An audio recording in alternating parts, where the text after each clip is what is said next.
Welcome. We are diving into a topic that honestly should be step one for any generative AI app you're thinking about building. It doesn't matter if you have one user or a million, so let's get right into it. How do we actually build and use this amazing technology responsibly? So let's start with a really big question right off the bat. Is it enough to just, want to do the right thing? I mean, we all start projects with the best intentions. But when you're dealing with AI, is that really going to cut it? Is that enough to make sure your users have a safe and valuable experience? The whole philosophy we're unpacking today really boils down to this one simple idea: a human-first approach, where the user's best interest is everything. Now, what I love about this is how simple it sounds, but don't let that fool you. This one idea is the bedrock for everything else we're going to talk about. Because at the end of the day, the best results for your app will always come from putting your user first. And that leads us straight to our first major point. Look, it's true, most of us aren't setting out to build irresponsible AI on purpose. But we have to be honest with ourselves. Good intent is not a strategy. The incredible value AI can bring to the table can be completely erased in a heartbeat if we aren't actively, constantly making sure it's being used responsibly. This brings us to a super important realization. You can't just launch an AI application and, hope for the best. Positive impact demands constant monitoring. Unexpected problems will pop up. That's just a fact. So having the right systems in place from day one isn't just a nice to have, it is absolutely essential if you want to deliver a responsible experience.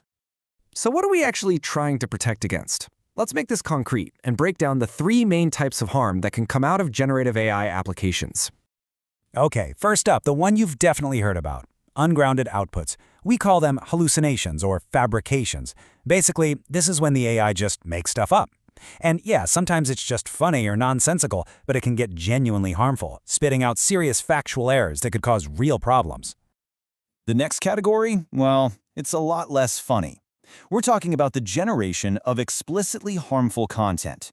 This is the dark side, where large language models can produce stuff that encourages dangerous behavior, is full of hateful language, or even gives instructions for illegal acts. This is the kind of stuff that has to be filtered out, no question about it.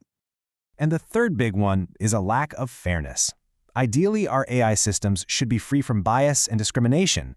But if we're not super careful, they can easily soak up and even amplify the historical biases that are already in their training data. This slide shows it perfectly. On the left, that's the goal, an inclusive, non-discriminatory worldview. On the right, that's the danger, a biased system creating exclusionary results. So now that we understand the problems, how do we even start to build a solution? Well, it all begins with a set of core values, some guiding principles that become the foundation for everything we build on top. These 6 principles from Microsoft are a fantastic framework. You've got fairness, reliability and safety, privacy and security, inclusiveness, transparency, and accountability. Together, they give us a really solid way to think about and check our work from every possible angle. Okay, so let's see how we turn those principles into a real-world strategy. It's one thing to have a philosophy, but how do we actually put it into practice? We can think about it as a 4-layered approach to mitigation, a way to build up our defenses against those harms we just talked about. But before we even get to the layers, we have to talk about testing. You know how we test software, right? We need to do the same thing with our AI prompts. And I'm not just talking about testing the perfect happy path prompts. No, we've got to throw everything at it. All the weird, unexpected, and even malicious things your users are definitely going to try. All right, here they are, our 4 layers. Think of it like you're building a fortress. First, you lay the foundation. That's the model. Then you build the walls, your safety system. Then you post the rules of engagement with a meta prompt. And finally, you manage who comes in and out through the front gate. That's the user experience. Each layer adds another level of protection. So layer 1 is the model itself. And the rule here is simple: pick the right tool for the job. The biggest, most powerful model is not always the best choice. Sometimes a smaller, more specialized model that's fine-tuned for what your users actually need is a much safer, much more responsible option.